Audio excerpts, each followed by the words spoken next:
Class 7 के chapter number 16 है science short notes का ये हमारा सीरीज है।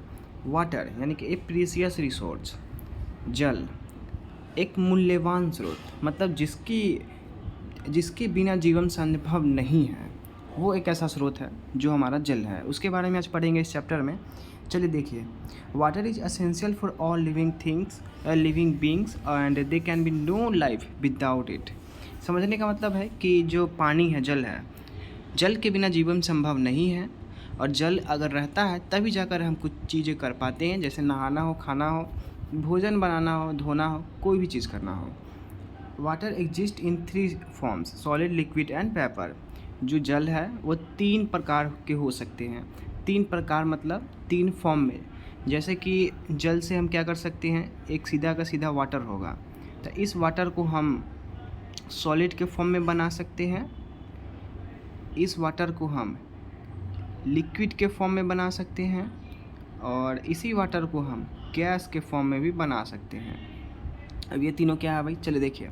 सॉलिड कहने का मतलब पानी लिए और फ्रिज में जाकर डाल दिए। फ्रिज में रखने के बाद क्या होगा, फ्रीजर जोन में जब रख दीजिएगा 10 डिग्री सेल्सियस तक, तब ये जम जाएगा, पूरी तरीके से बर्फ़ बन जाएगा। तो ये चीज़ें हमारी सॉलिड हो गई। अब हम आते हैं लिक्विड पे। लिक्विड क्या है, तो जैसे ही आपने क्या किया कि ये वाला सॉलिड को बाहर निकाला और कुछ देर के लिए बाहर रखा, फ्रिज से बाहर निकाल के, तो ये धीरे धीरे पिघल कर पानी का रूप ले लेगा। जो पहले हमने पानी रखा था सेम, तो ये हमारा लिक्विड हो गया। अब गैस के फॉर्म को क्या करेंगे कि जल लिए हम और गैस पे चढ़ा दिए, और चढ़ाने के बाद गर्म करने लगे तो ऊपर में ये भाप बनने लगेगा, तो ये हमारा वेपर हो गया। तो इस प्रकार से कुछ जो फॉर्म थे वो चीज़ें हमारे जल के देखे गए। चलिए सॉलिड की बात करते हैं। At poles of earth, snow covered mountains and glaciers. जो हमारी पृथ्वी के ध्रुव है, ध्रुव कहने का क्या मतलब, ये हमारा पृथ्वी है, इसका बीच का भाग ये होता है ध्रुव। तो जो हमारी पृथ्वी के ध्रुव है वो क्या है, तो स्नो कवर्ड है, मतलब कि क्या है, स्नो मतलब बर्फ़ से ढका हुआ है, जिसे हम लोग माउंटेन बोलते हैं, पहाड़, और ग्लेशियर्स वगैरह हो गए। तो इस तरीके की चीज़ें हैं। चलिए देखिए, liquids in ocean, lakes, rivers and underground. मतलब क्या है कि तरल पदार्थ कौन से हैं, लिक्विड कौन से हैं, तरल पदार्थ हिंदी में द्रव बोलते हैं। तो इन ओशन, महासागर में, झरना में, नदी में, अंडरग्राउंड पृथ्वी के अंदर जो वाटर है, तो ये सारी चीज़ें लिक्विड फॉर्म में हैं। चलिए अब देखिए गैसियस। गैसियस कैसे हम प्राप्त करेंगे, तो वाटर वेपर्स इन एयर। जो हवा चलती है, हवाएं, तो इस हवाएं में क्या है, तो वाटर वेपर्स मौजूद है, जिस वजह से हमें क्या ठंडक महसूस होती है। ऐसे आप चीज़ें सर्दियों में ज़्यादा देखने को मिलेगा आपको, जो जिसे हम लोग ग्रामीण क्षेत्र के भाषा में क्या कुआ बोलते हैं, कूहा, कूहा, ठीक है, और इंग्लिश में बोले तो फॉग। तो उसमें आपको देखने को मिलेंगे वाटर वेपर्स। चलिए सरफेस वाटर। सरफेस वाटर क्या होता है, मतलब कि सतह पे मौजूद पानी, जल यानी कि जो हमारे ये सतह है पृथ्वी का, और इसके ऊपर जितने भी पानी मौजूद है, जल है, वो सरफेस वाटर हो जाए। सी एंड ओशंस मतलब क्या, समुद्र और जो महासागर है वो, रिवर्स तालाब हो गए, स्प्रिंग्स, लेक्स, पॉन्ड्स, ये सारी चीज़ें हो गई हमारे साथ। देखिए grounds, ground water, it is the water that sweeps into the ground through soil and collect over non-porous rocks, and level of groundwater at any place is called water table। कहने का मतलब क्या है कि जितने भी वाटर हैं बारिश के फॉर्म में मान लेते हैं आया, और बारिश में आते हुए क्या हुआ कि ज़मीन के अंदर धीरे धीरे वो सूखने लगा, जो मिट्टी है ज़मीन पे वो सूख लिया, और सूख के एक जगह जमा कर लिया। जमा करने के बाद ये जो है एक तरीके से रिवर, पॉन्ड, और जो ऊपर में देख सकते हैं सी, रिवर्स, स्प्रिंग्स, लेक्स, पॉन्ड, इन सब में ये जमा होता है, जिस वजह से ये पानी का जो जमाव है वो बढ़ने लगता है।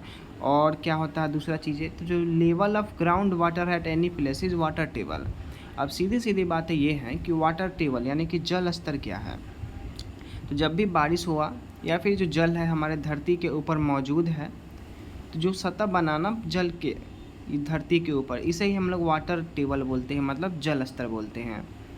किसी भी जगह ये हो सकता है। जैसे मान लेते हैं कि आपका कुआं है, कुआँ में पानी जो है आपके कुआँ के अंदर, वो कुआँ के अंदर इतना भरा हुआ है, तो जब आपको बोलना पड़ेगा कि वाटर लेवल बताइए, तो इस वाटर लेवल इसका क्या होगा, तो आपको ये बीच में आके ये बताना पड़ेगा कि ये हमारा वाटर लेवल है। क्यों वाटर लेवल है? क्योंकि ज़मीन से यहाँ तक की पानी है, तो ये हमारा वाटर लेवल हो गया। चलिए आगे बढ़ते हैं। नीचे है कि ground water gets recharge by seepage of water into the ground, यानी कि इनफिल्ट्रेशन। तो इस तरीके से होता है जो हमारा ये जल जमाव है, ग्राउंड वाटर गेट्स रिचार्ज।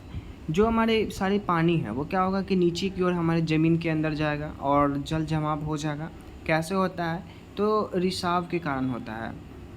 जैसे हम बता दें कि पानी रखे हम एक बूंद, जब काफ़ी ज़्यादा गर्मी होता है, तो गर्मी के समय में क्या होता है कि जो हमारा नीचे का ज़मीन है काफ़ी गर्म होता है। गर्म होने के कारण जैसे ही पानी हम उस पर डालते हैं तो वो पूरा का पूरा पानी सोख लेता है, तो वो क्या होता है? इनफिल्ट्रेशन होता है, मतलब जल का रिसाव होता है। तो ऐसे करके जो पानी का जल जमाव है वो हमारे धरती पे होता है। वाटर की स्कार्सिटी, डिप्लेशन ऑफ वाटर, मतलब कि जल की जो कमी है, कैसे होती है जल स्तर की कमी, इसके ऊपर हम देखते हैं। Increase population decrease open areas which decrease seepage of rain water. देखिए, जब पॉपुलेशन बढ़ेगा, अभी मान लेते हैं हमारे जो भारत है उसके अंदर कितना है, 144 करोड़ के करीब ये पूरी की पूरी जनसंख्या है इंडिया के अंदर। और ये क्या होगा, ये बढ़ गया, तो बढ़ने के कारण क्या होगा, मान लेते हैं 200 करोड़ हो गई। 200 करोड़ होते हुए क्या होगा कि जो ज़मीन है वो ज़मीन क्या होगा, धीरे धीरे कमने लगेगा। अब कमेगा ज़मीन, तो ज़मीन कमने से क्या होगा कि जो पानी वर्षा की आती है वो वर्षा का पानी का जल जमाव कमी होएगा।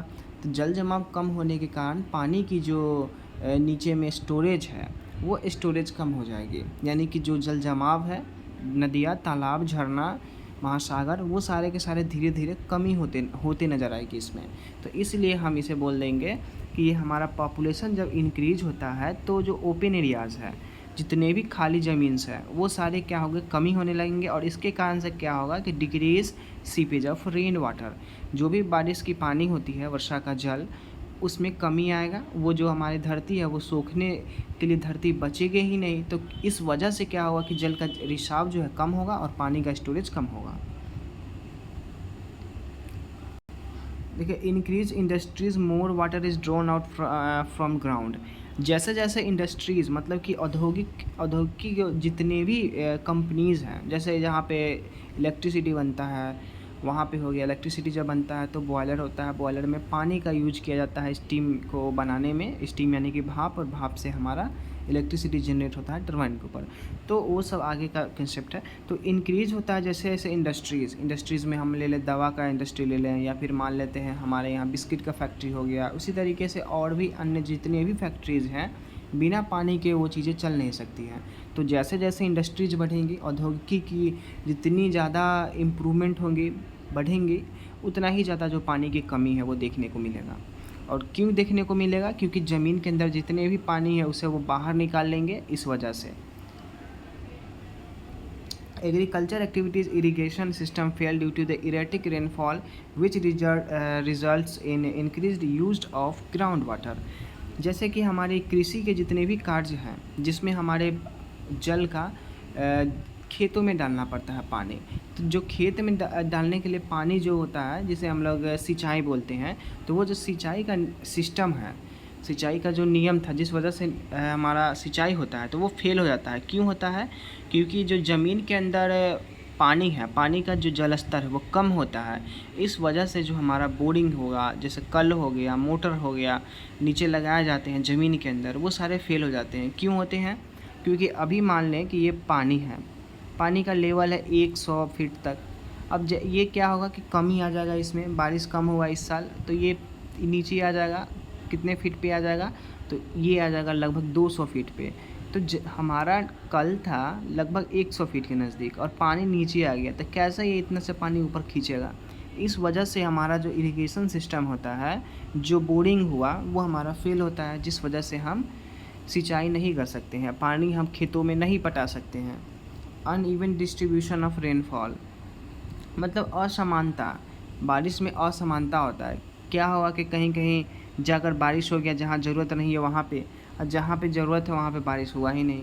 तो इस वजह से भी हमारी क्या होती है कि बारिश में कमी देखने को मिलती है। और स्कैंटी रेनफॉल, तो हम स्कैंटी रेनफॉल होगा जहाँ पे अल्प मात्रा में वर्षा होती है, जहाँ पे अल्प मात्रा में, थोड़ा मात्रा में वर्षा होती है। जैसे कि हम मान लें राजस्थान, हमारे इंडिया के अंदर राजस्थान ऐसा एक जगह है जहाँ पे वर्षा की कमी होती है। सबसे ज़्यादा वर्षा जो होता है वो हमारा ये मानिसराम में शायद होता है। ये चीज़ें हैं, कुछ इस तरीके का नाम है, याद नहीं मुझे आ रहा। तो ये जो जगह है, कुछ ऐसी चीज़ें हैं जहाँ पे हम देखने को मिलते हैं। डिफॉरेस्टेशन की वजह से भी जितने भी वन है उसकी कटाई हो रही है। वन का कहने का मतलब पेड़ पौधे जितने हैं उनकी कमी हो रही है, जिस वजह से भी वर्षा कम हो रहा है। देखिए, through water is maintain by the water cycle, it there is an acute scarcity of the water in the many parts of the globe. हमारे पृथ्वी पर जो पानी है, पानी की कमी आ रही है। क्यों कमी आ रही है? क्योंकि वाटर साइकिल मतलब जल चक्र पूरा नहीं हो रहा है, पूरा होने में कमी आ रहा है, जिस वजह से पानी की कमी आ रही है हमारे पूरे पृथ्वी में। अब देखिए, there an uneven distribution of water, much of it has resulted from the human activities. जो अनचाहा जो हमारा वाटर पानी है, इसका उपयोग करना, जैसे कि डिस्ट्रीब्यूशन अनइवन, अनचाहा डिस्ट्रीब्यूशन हो जाएगा, बटाव हो जाएगा। जैसे हमें चाहिए क्या, खाना बनाने के लिए चाहिए 1 लीटर का पानी, हम वहाँ यूज कर रहे हैं 10 लीटर का पानी। अब 10 लीटर का पानी यूज करेंगे तो 9 लीटर हमारा वेस्टेज होता है। तो ये हमारा ह्यूमन एक्टिविटीज़ मतलब मानव के विक्रिया के अंदर आता है। तो इसका भी एक बड़ा इफ़ेक्ट होता है जहाँ पे हमारी पानी की कमी आ जाती है। Rapid growth of industries, increased population, growing irrigation requirement and mismanagement are some of the causes of water shortage.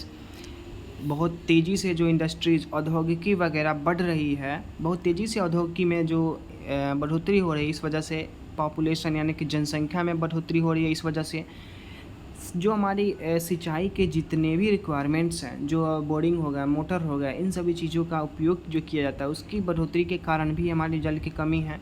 और जो मिसमैनेजमेंट है, खाने का मतलब हमें क्या करना है कि पानी को कम से कम खर्च करना है। कहीं नल लगा दिए, छोड़ दिए खुला, पानी बर्बाद हो गया, ज़रूरत 1 लीटर का है, गिर गया 100 लीटर। तो इस तरीके के चीज़ों से बचना है, तब जाके वाटर के जो शॉर्टेज है, जितने भी पानी की कमी है, इन सभी का पूर्ति हो सकता है। We need to worried about the wastage, the supply of water through pipes, the leaking taps and the building the other places. जितने भी हमारे आसपास पड़ोस में जितने भी कल्स हैं, नल हैं, जिनसे लीकेज होती है, हम चला के छोड़ दिए नल, उससे बचना होगा। हम जब कपड़ा धो रहे हैं तो नल को चलाकर छोड़े नहीं, बाल्टी में भरकर यूज करें, तब जाके हमें ये पानी की कमी को थोड़ा सा संभाल सकते हैं। Unnecessary use of water and overdrawing from the groundwater should be avoided. Recharge of water to ground should be increased. जो हमारे भूमि है, भूमि में बारिश का पानी आता है तो भूमि मैक्सिमम हो। जैसे कि घर जब बनते हैं तो जितने भी ज़मीन होती है, तो इस ज़मीन में घर बन गया, तो जितने दूर में घर बना है वहाँ पे तो पानी का जो वाटर साइकिल है वो पूरा नहीं होगा, जिस वजह से पानी में कमी आएगी। केवल इतना ही जो हमारा बचा हुआ है, इतना ही क्षेत्र में वाटर का साइकिल होगा, तो इस वजह से पानी के शॉर्टेज आते हैं। तो हमें जितनी हो सके ज़मीन प्रोवाइड करनी चाहिए वाटर साइकिल को पूरा करने के लिए। जो जल का, जो वनों की कटाई हो रही है, ये सबसे बड़ा एक इम्पॉर्टेंट फैक्टर है, अभी कारण बना हुआ है पानी में कमी का। चलिए, the need of the hour and that every individual uses of water economically.